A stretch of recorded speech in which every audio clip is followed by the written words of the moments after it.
It is a pretty weak tight end class as a whole. Everyone is obsessed with Brock Bowers at the top, and rightfully so. I think he's going to be a superstar. But it seems there's been a consensus number 2 tight end in the class for about a full calendar year, and that is who we're going to be talking about in today's video. That is Texas tight end Jatavionsanders, an absolute freak of nature as an athlete who has some ridiculously high upside.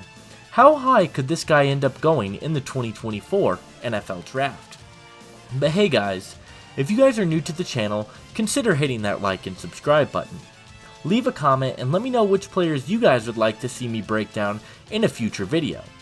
We have a full week coming up of Senior Bowl prospects that we will be touching on, and I'm really excited. So if you guys enjoy these videos, be sure to hit that notification bell, but let's get right into it. As I mentioned in the intro, it has been a consensus top 2 at the tight end position for about a year now. Sanders had a very productive 2022 season, and he showcased some very high upside. Sanders had 54 receptions for 613 yards and 5 touchdowns on the year for the Longhorns.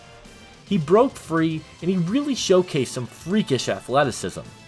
His numbers were pretty consistent in 2023 as well, as he finished with 682 yards, 45 receptions, and 2 touchdowns.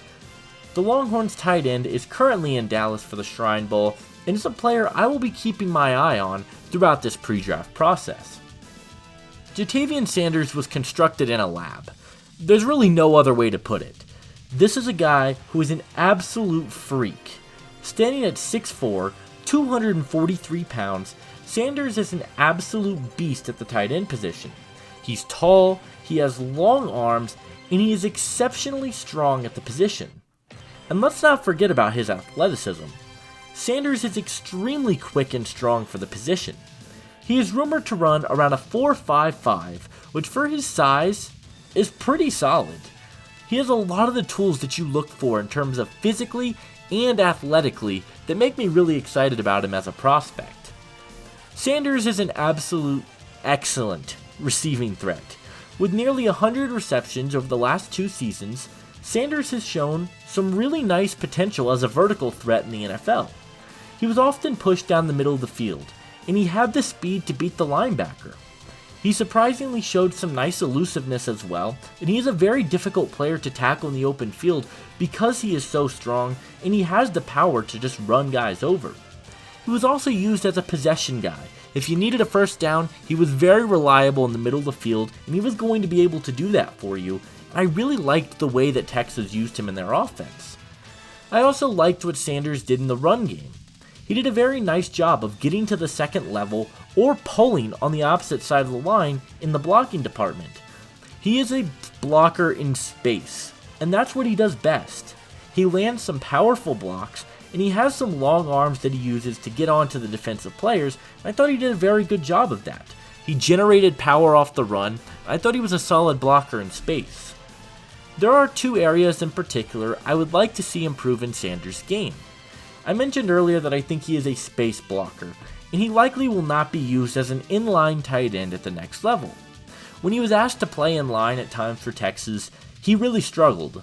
He was often just overpowered by bigger defensive linemen, and he didn't have the upper or the lower body strength required to hold his own in that department. I would definitely like to see that improve from him and see him improve upon his strength just a bit more. I also would like to see him be a bit of a more nuanced route runner. It felt like he was mostly used on short hooks or crossers or pushed vertically down the field, and I think he has the potential to do a lot more than that. Texas never really explored that as an option for him, and he doesn't really have an explosive route tree, so that is another thing I would like to see improve. Sanders is a freak athlete. I think he has a lot of tools that really intrigue NFL teams.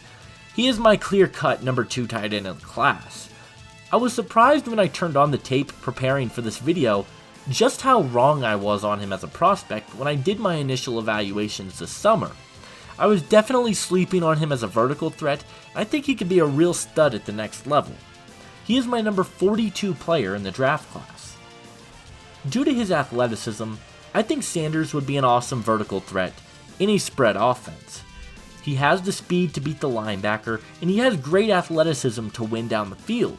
I think he could be a dynamic piece in this offensive scheme. I think this is a no-brainer fit for him. This is where Texas used him a lot, and this is where he thrived. I think you got to put him in a situation where he has thrived before, and he has shown he could be a dynamic piece. Jatavionsanders, to me, reminds me of a more athletic version of Jonnu Smith.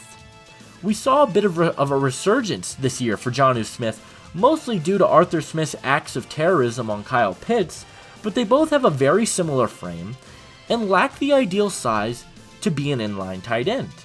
Neither are the greatest route runners, but they showcase really nice hands and abilities after the catch. Like I said, I think Sanders is much more athletic, he's faster, I think he even has more reliable hands, as he hasn't dropped the pass in over 13 games, but I think him and Jonnu Smith had a lot of the same tools that I really like to see. I think Smith has gone pretty underrated since his time in Tennessee, so that's my comparison for him. Jatavionsanders is a stud.